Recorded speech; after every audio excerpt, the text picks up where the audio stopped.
Good evening, good afternoon, good morning, depending where you are in the world. We're here on behalf of NYC Live and Runway News, and we're honored to be with the producer and creator of NYC Live, William Michael Reid. How you doing, William? I'm doing okay. I'm settling in. It's been a very interesting day. Very productive. Very happy. Very pleased with the turnout, the whole atmosphere, all that you guys have done today. It's been amazing, and I'm very thankful. Um, let's go back because we're gonna go viral with this, I'm sure, and they're gonna see some people that see this for the first time. How long have you been in the business? Actually, 35 years. 35 years. July of 1985. Excuse me. So this month, 35 years ago. July 1985. We're in July 2020. 35 years. That's amazing. There's some people that he had in his show today, virtual show in Long Island, New York. Compliments of the Fitzgeralds. Long Yes, sir. Island, New York. Big ups to the Fitzgerald family. Jeff and his wife Angela and their family. Yes. Yes. Compliments of them, but there's some people in the show that weren't even born when he got started with this. So going to that is, first of all, going back to 1985, why did you get into business back in 1985? Well, I was as a black man, especially. It was very different. It was very unique at that time. In the summer of '85, I was actually 16, going on 17 years old. I was working for the Summer Youth Employment Program up in northern Manhattan, and somebody caught wind of my height and my skinny physique, so to speak. And they were asking me, did I have an idea of what I wanted to do at that time? Actually, I grew up wanting to become an architect, and therefore I used to like designing model ships and planes and motorcycles, but I wanted to kind of figure out through the grapevine or associations, maybe there's another path for me. And I was only at that time in 11th grade, or going to the 11th grade actually. And I said, let me take a shot at it. So I started out as doing little commercial shows at like Macy's, at that time doing like The Gap, when The Gap was popular. Yeah. And my mom took wind of it, and she said, well, you're 6'3", you're 16 years old, maybe this might be another turn for you. And I'm like, well, I'll try it out. I did it for about 3 years, and soon after I turned 19 in '88, September, I said, okay, maybe there's another area that I wanted to go into. So I said, okay, well, let me see where this goes. And I kind of got off the runway part of it. I got tired of the photo shoot side of it, and I just ventured off into other areas, but soon ventured back into it back in 2005. Actually, literally 17 years afterwards. I said, you know what, I want to try something different, and I launched exposure modeling in March of 2005. And from that time forward, I said maybe I could try my shot at being on the producer side, maybe on the talent management side, and started from there. So let's pause there. Y'all heard a lot of things, right? He took you from 1985 to March of 2005. Yes.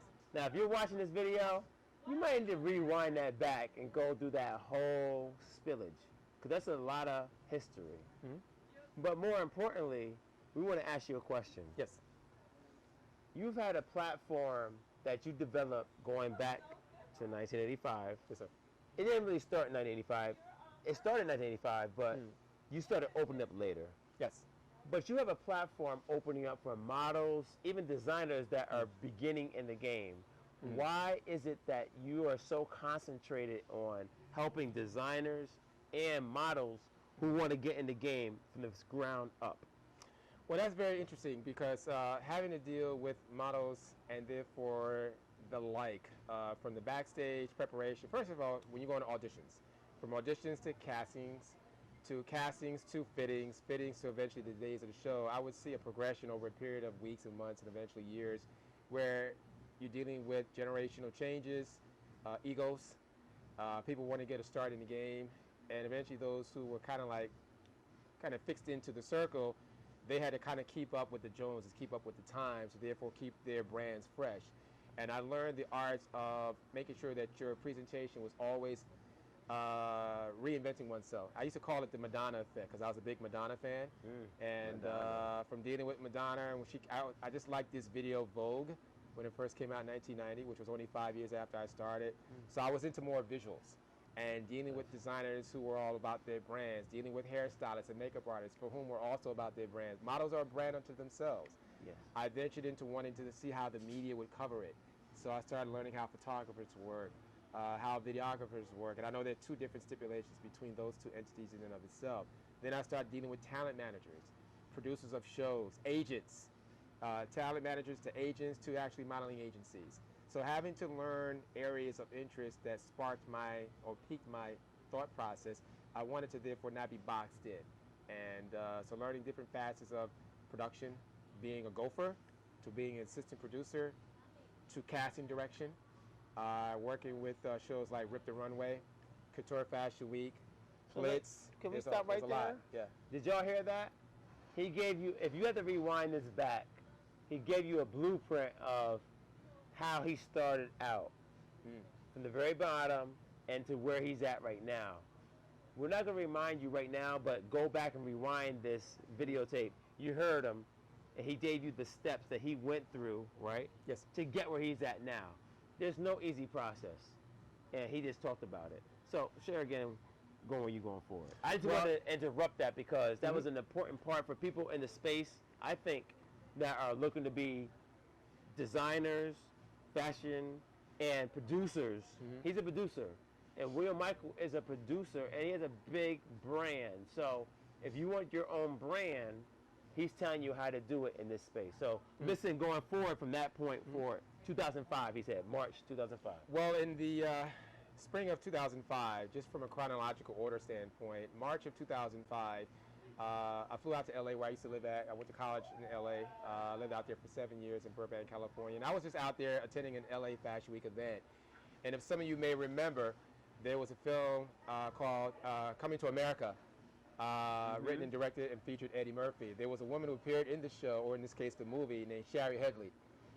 Shari Headley played his love interest in Coming to America. I ran into a Fashion Week event in LA where she attended, and she had asked me at the time, I was about 35, 36 years old. She says, "Are you still in the game?" And I says, "Not really." So she goes, "Well, why don't you get back into it?" Just a sparked conversation at an LA Fashion Week event on March 17th, St. Patrick's Day, which was a Thursday of 2005. She said, "Well, let's stay in touch." At the time, I was working here in New York at an ad agency called Ogilvy. We exchanged cards. I met her publicist. I never forget Janelle Brooks.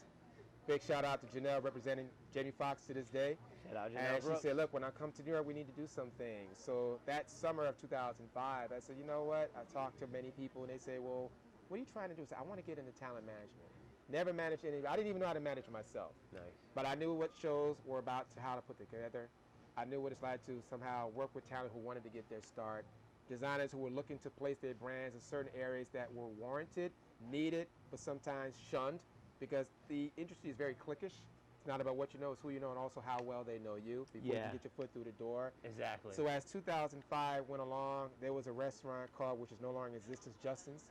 That was Diddy's restaurant on 21st Street. We all know Justin. We And I all used to been hang to out with the Justin's. ESPN Justin's guys, is classic. the Giants, you know, the Knicks players, Charles Oakley. 23rd. It's on 21st. It was on 21st. Oh, 21st. Yeah, and right after 6. 21st. You're right. 21st. And me, the general manager at that time, was a dear friend of mine to this day, John Vasquez.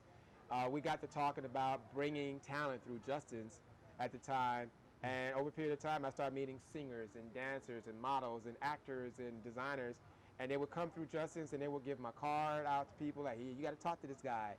And from that summer of 2005 to the beginning of 2006, I met Albe Alexander, who actually was one of the designers in today's function. Black Pearl. And she said to me back Black in Pearl. April 2005, she said, April 2006, excuse me, she said, "Let's do a show together." And our first show under the Exposure Modeling umbrella was on Mother's Day weekend of 2006 at Riverbank State Park in Harlem, my hometown. And Alve was one of 4 designers in that show. And that was the jump start to wanting to produce shows. I still wasn't ready yet, but we had to start somewhere. And as 2006 went on, I got to working with people like Sophia Davis of Fashion Avenue News. And we created Fashion on the Hudson. A couple of years later, 2009. I met Joe Clarke of Runway News and his partner, Anthony Pierre, courtesy of Sophia, and from doing Fashion on the Hudson. So we're gonna stop right there because he dropped a lot of stuff right there, right? Did y'all hear all the stuff? He went through a lot of things. So Joe Clarke is one of the ones videoing this, right? Yes. Yes. And so you shout him out. And so, more importantly, at this point, we know your history. Mhm. Today, why did you do this event today? What was your inspiration to do this event today? Oh yeah, big inspiration. Excuse me. We were scheduled to do an event this. So we do an annual swimwear showcase in South Beach. Of course, you've been there. You've been there. Joe Clarke has been there as well. Yep. It was actually originally Big thing. scheduled. Oh, it's big. Big We've thing, been South doing Beach. it since 2011. So this summer was supposed to be our 7th season. Last week in July 11th, but back in April, due to the COVID-19 crisis, I decided to opt out from doing the show July 11th. And I spoke with Joe and a few other guys, Haven, Jimison, yourself, about maybe wanting to do something to counter what not having done in Miami. So we chose to do something out here. We came out here mid-June. You were with me. And I said, let's do something as an offshoot to NYC Live at Fashion Week. And then with the idea of maybe doing an on-location show taping, which was a brainchild originally of Joe Clarke, Haven, and yourself. And I said, you know what, I'll get the cast. You guys come with the concept. We had the venue, courtesy of the Fitzgerald family, and we made it happen. And here we are today, just based on an idea, execution of a concept that now serves as a segue to Fashion Week in September. And not only did we do what we did today, but it was so well done that we were offered an opportunity to come back here in September. Nice. So for the audience out there, myself personally, he gave you a long history of him being in the business. Some of y'all out there in the audience will see this. Maybe you've been in his shows. Some of y'all might want to be in his shows. I have been affiliated since last 3 years. I've been in LA with him, Atlanta, what else? Miami, Yep. and of course New York. We live out here in New York, so that's obvious. But I want to see for the people out there that know your product and your brand, but those that don't know about it, with the COVID going on right now and going forward, what do you see for the people out there that want to work with you going forward? Where you see it going? Well, we originally scheduled to take place September 16th, our 11th season. Fashion Week has been canceled amongst a host of other high-profile events in September, courtesy of the New York Mayor and Governor. But we wanted to do something in September nonetheless. So today, just out of the blue, we were approached by the home ownership here to do a spin-off event here in September. The Fitzgeralds. That's the Fitzgeralds, yeah, Jeff and his wife Angela. Mm-hmm. So we're going to discuss it internally with our production team, including yourself, Mr. Clarke, Mr. Haven, and we're going to put something together really spectacular to serve as an offshoot of what we normally do in February and September. Our home base is 4 West 43rd in Midtown Manhattan, but we're going to work on putting something together to serve as a replacement for being unable to do September 16th and do it out here in Long Island, where this is uncharted territory for us. So we're going to rally the troops, put something together, and it's going to be a special edition of NYC Live at Fashion Week. Nice. So at the end of this, we want to wrap this up. What do you want to say to the fashion world, for those out there, designers, models, photographers? So basically, I want to say this to you right now. We have interviewed in this today, we interviewed designers, Yes. models, makeup artists, and photographers. Hairstylists too, yeah. And hairstylists too. Yes. So all of that going forward, and you've been in the business for over a long time. We'll say long, 85. That's a long time. Where do you see the business going forward today? And it's in person, like people that would look at this and say, why should I get into this business as a young person, especially? Because older people, they know it. But young people, why should I get in this business? Talk to them right now. I say this, as a gentleman who's in his early 50s, having started this when I was a teenager, if you want to really kind of establish yourself or kind of create a footing for yourself, whether it be as a fashion designer, a runway model, makeup artist, hairstylist, a member of the media. I'm also a publicist media by trade. So as an media. offshoot to being a show producer, I learned how to deal with press agents, PR individuals, representatives of different talent, as a representative of myself of talent. If you really want to break into this fold, it's not about what you know, but it's also who you know and how well they know you. Have a brand, be very creative, but also be very mindful of how the business works and apply yourself accordingly. Be very dedicated to your craft. Don't let anyone stop you. Of course, you're going to have your glass ceilings here and there. But if you're really mindful of what you need to do to not only be creative, but also know the business side of the business for whatever your claim to fame may be, make sure you nurture it, protect it, and only involve those for whom you're conceivably close to help you bring it along. In essence, NYC Live was created by me working with another fellow producer. Big shout out to Andre Aquino of Couture Fashion Week. I worked with him for 11 seasons, nearly 6 years. Nice. And I came to with an idea back in early 2015. I said I want to create my own brand. NYC Live was born under the Couture Fashion Week umbrella. Season 2, 3, 4, now completed season 10 this past February. We're now 5.5 years in, over 10 seasons completed, and I want to see any and everybody continue to keep the brand growing far beyond New York and far beyond the United States. So, with that in mind, anybody out there that wants to reach you, what is your platform? Social media? How can they reach you? My social media platforms are very simple. I'm on Facebook, LinkedIn, Twitter, and Instagram. It's WMMICHAELREID. That's William Michael Reid. WMMICHAELREID at Yahoo, email, at LinkedIn, Twitter, Instagram, and Facebook. I keep the same ID. He has it locked down. If y'all can't find it, then I don't know what else.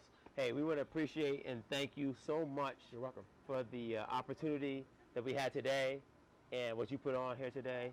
A lot of the models, they seen the interviews today, the makeup artists, the videography, the hair, whatever you want to call it. Hair and makeup. Hair and makeup, yeah, I can't say it all the time. But I want to thank you so much for what you put together today. I'm honored to be able to talk to you today. And I'm sure people out there that have worked with you before will see this video and some new ones, and look forward to the new crop of people that come through the William Michael Reid, New York City, NYC Live, and Runway News. Thank you for having me. I messed that up when I said